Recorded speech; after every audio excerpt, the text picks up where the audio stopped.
Hello, my name is Marie Vans, and I am going to present my instructional design plan for setting up and running an after-school junior LEGO robotics club. I like to start out with an icebreaker related to whatever I'm speaking about, and here it is for this presentation. As a parent of a 7-year-old LEGO fiend, I can totally relate to this security image. I love the picture on the right because it shows the amazing engineering and artistic skills with Legos some people have. I apologize for the busyness of this slide, but be assured it is the only one like it. As many of you probably already know, STEM, which stands for Science, Technology, Engineering, and Math, is the fastest growing job sector in the U.S. and will continue the upward trajectory for the foreseeable future. Unfortunately, many schools aren't prepared for this and haven't built time into their curriculums to cover them, especially the engineering and tech aspects. First, LEGO League, or FLL, stepped up to help by creating a framework that builds STEM concepts into it while the kids think it's mostly fun. Each year a challenge is released in August that targets a real-world problem such as food safety or helping an aging population keep an active lifestyle. This year the challenge centers around how to prepare, stay safe, and rebuild after a climate disaster. The slide shows how the FLL program actually covers all 4 STEM areas, but it also involves kids working together according to a set of core values created by FLL. The biggest problem, or the issue here, is that setting up a team seems so complicated that people can be scared away from even trying. To put it into a single sentence, the point or objective of FLL is to provide an environment where kids are working together to develop a solution based on research and using technology, and to demonstrate understanding at competitions, all while having fun. So I decided to create an instructional unit geared towards helping people start up and run an FLL Junior LEGO team. The people I'm talking about here are parents and school staff members with no FLL experience, or they've heard of it but don't know where to start. They are willing to attend 4 pre-season face-to-face meetings in order to learn what they need to start a local team. Since I have been an FLL coach for the past 3 years, I know the processes and where to get the right information. By the way, an abundance of information is available from the FLL organization on its website, so I'll take advantage of those materials.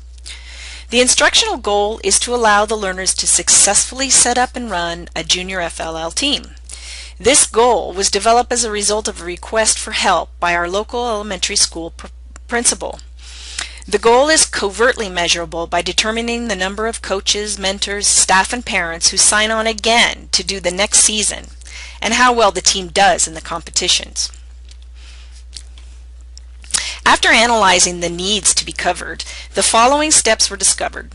And by the way, this list is organized in the approximate order in which it needs to be presented to the learners. So they need to be able to set up the team. They need to know how to register the team and to order a base kit.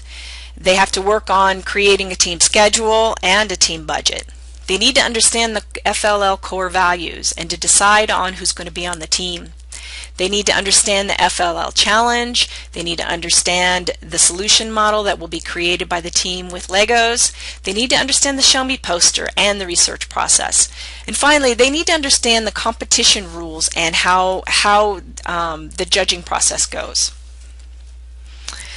The learners will self-select by volunteering to be part of the upcoming FLL season. They should have basic computer skills like email and word processing. They may or may not have experience working with kids on collaborative projects. The class will be limited to 1 coach, 1 school staff member who will be our sponsor, 2 usually high school aged mentors, and up to 2 parents. The performance objectives for this unit include the ability to successfully register a team and order a kit, to provide a realistic budget for the season, to be able to explain the current challenge, the core FLL core values, the Show Me poster and solution model, as well as the research process. They also need to have a good idea of what goes on in competitions and how projects are judged there. Finally, they need to know how to register the team for those competitions. So the motivation for learners to participate in the instructional unit is multifold. Learners may have already heard the hype surrounding FLL and want their own children to participate. There is also a perceived need to expose children to STEM, and there can be community recognition, especially if the team does well.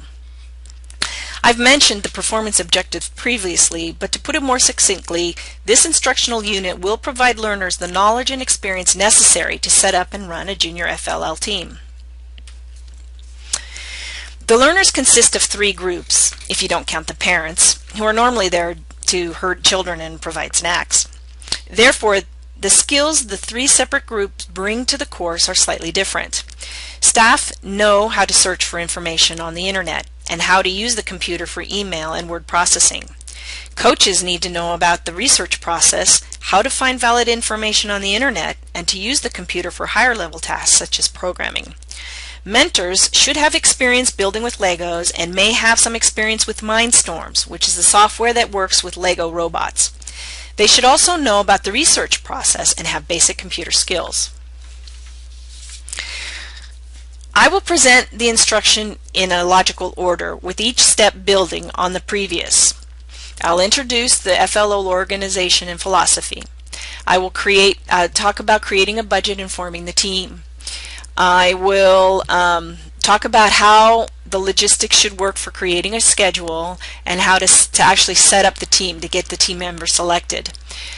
Then we will talk about how to register the team with FLL and ordering the base kit. Finally, the final thing will be to understand what the core values are, the challenge, the research project, the solution model, the poster, and scrimmages, qualifiers, and tournaments. The learners will participate by listening to a short lecture on each topic and then collaborating with the other learners on hands-on activities and discussion. They will actually do the real work. The assessment will be informal. I will guide discussion and monitor understanding, and I will revisit any perceived gaps.